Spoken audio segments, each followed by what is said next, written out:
coming to you live from the AI and Machine Learning Summit in Sydney, and today is the beginning of day 2, and I just wanted to give you an update of what I've learned so far and wanted to share with you.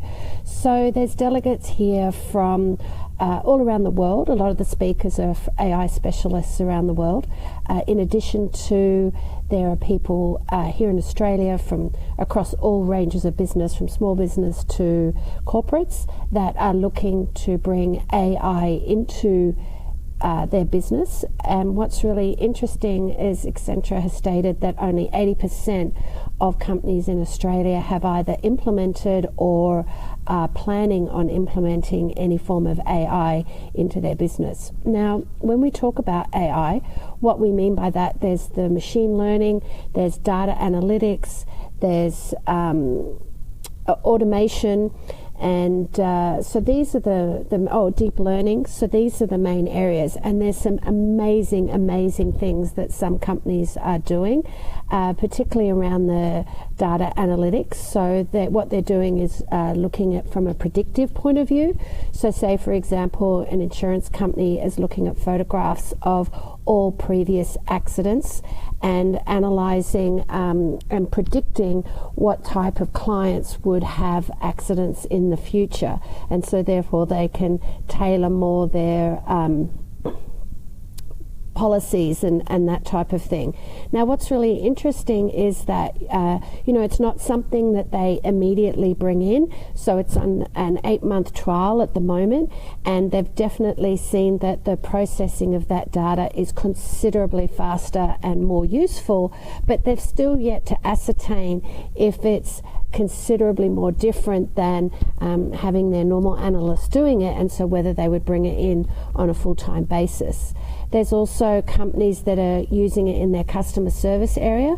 What's really interesting, some of the challenges that they face there is around looking at how much information should a chatbot give to a person. Can people relate to a chatbot?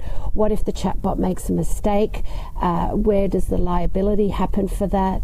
What if the chatbot can't answer the client's question? How does that get escalated to a human person to answer their question? So it's really interesting, all these different scenarios, and certainly for those of us that are in small medium business, our ability to integrate any form of AI into our business is considerably easier because we can have faster turnaround in our decision making. We don't have a lot of money tied up in existing infrastructure. These are some of the challenges that people from the corporates, we had these round table sessions, and what they were sharing is that in the large corporates, they have millions and millions of dollars invested in existing infrastructure. To even get an AI project off the ground requires a business case, requires funding to create a prototype, and decision making can take months and months and months. And also they're predominantly looking at the moment where they're improving existing products and services. Whereas for me, from an entrepreneurial hat on, I look at it that, okay, it's great to look at it from that point of view, but what about also how AI could add value in perhaps new services that you could offer to your customers? When I look at Bryn, for example, there are business advisors out there for sure, but 99% of businesses don't have a business advisor. And so we were able to create Bryn and look after thousands of people simultaneously at the same time through an AI platform.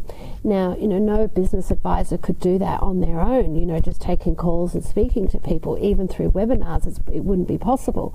So, I think, my contribution back at one of the round tables is it's all very well to look at AI and, data analytics and things like that on your existing processes and products and services, but you also need to look at what's the disruptor in your industry, because if you don't as a large corporate, then others will come in behind you, meaning the sort of startups and small businesses, and take that space off you.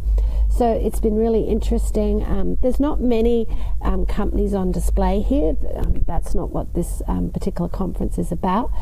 There are a couple, and it's interesting to see what people are doing to try and move into this space. It's been really interesting listening to the challenges that companies are having. Some other challenges that they're having is just information. There's, not necessarily members of the team that even know how to integrate AI into their business. So I'm looking forward to today. Some amazing lineup of speakers. They do it where you have speakers, so just one to many. They have a panel, and then they have the round tables. And one of the round tables today is specifically around chatbots and digital assistants. So I'm definitely looking forward to that.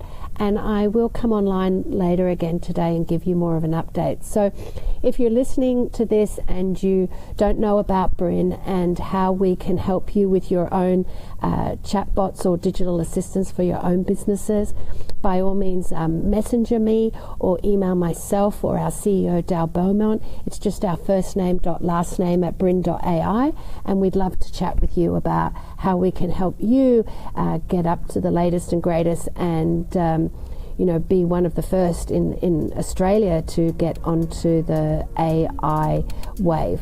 Alrighty, see you guys later. Bye.